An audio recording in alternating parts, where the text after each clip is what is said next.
Meet Mohamed Moosa Ibrahim, winger for London-based Premier League club Streatham Rhinos.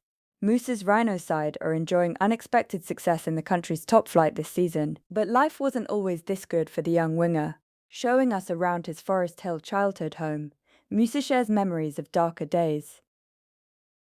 It was me, my mum and dad, and my three sisters. Yeah, we pretty much grew up here. That hill, we used to come out here and play most days. We used to get chased by the dogs, and sometimes people or other kids would say stuff because my mum wears a burqa and a niqab. That's the park there. We used to go there a lot. The sand pit, this was quite nice. Something a bit different. These were the bright spots, I'd say. For Moosa growing up, life was hard. My older sisters, most of the time they used to bully me. I don't mean just the regular kind of bullying. They were kind of spiteful, to be honest. I hate to say it, but yeah, it made life really miserable.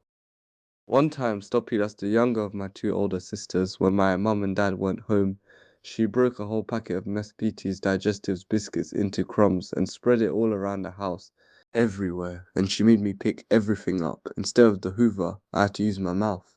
She said she'd tell our parents I'd done it. I didn't want to get beaten up, because I knew they'd believe her, so I did it, yeah. She recorded the whole thing on her phone and sent it to her friends, I think. It took around 3 hours to clean up. I got loads of hair and stuff in my mouth, but she just kept cracking up and cackling. She thought it was hilarious. Yeah. My older sister, the bigger one, Broppy, she used to do stuff as well, just a bit differently. One time it was just me and her in the house.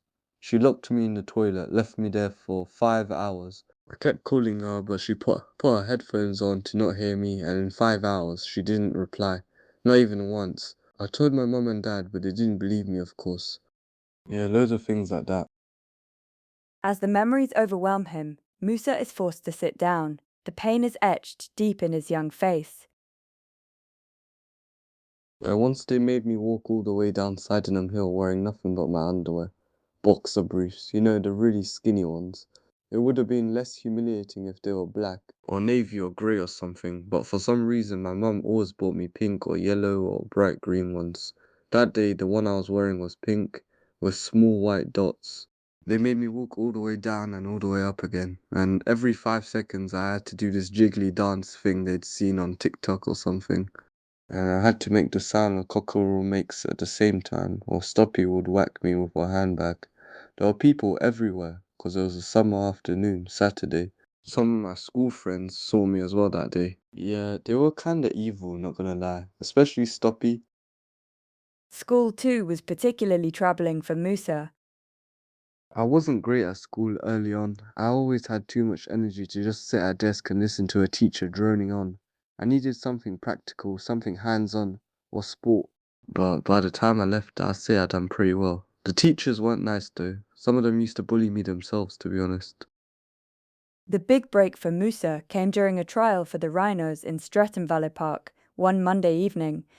It was a 9v9 game. There was a moment when I took the ball down one touch and placed it with my second touch edge of the box. I scored, and I've not looked back since, really. And look back he has not, remaining an integral player for the Rhinos as they climbed up the leagues year by year, regularly scoring and assisting from the left flank.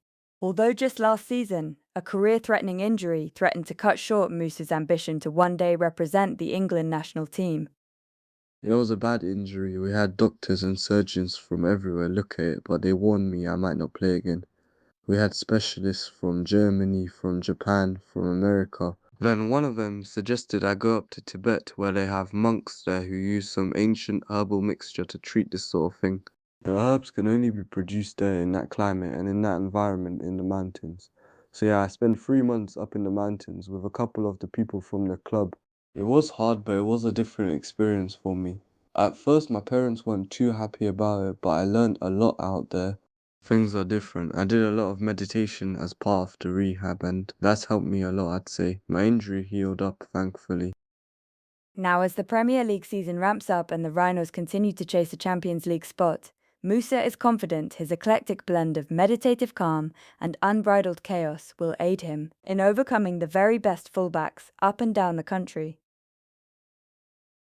I'm Yusra Hadia, and this was Overcoming Adversity, a BBC Sports production.